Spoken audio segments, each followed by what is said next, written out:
All right, we're going to do another defense against the inward slashing, just because it is very, very common, especially for somebody that's attacking you with a knife that isn't necessarily trained.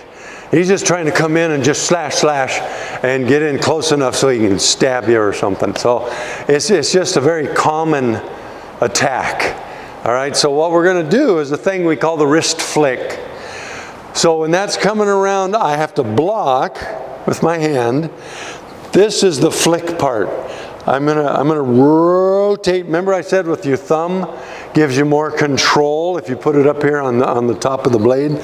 So then I come up, down, and pull it in close to my body, and then drive it up into the armpit.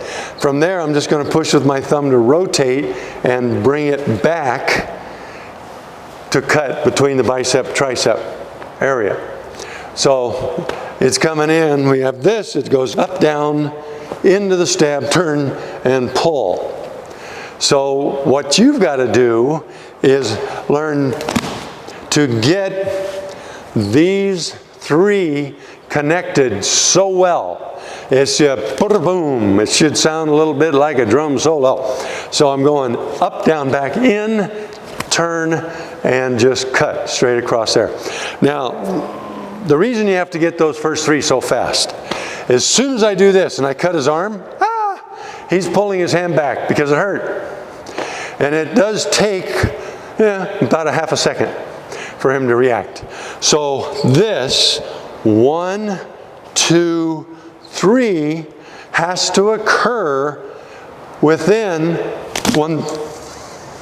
So I tried to say 1001, which is a count for a second, but I only got one. So that's the speed that we need to get those first three.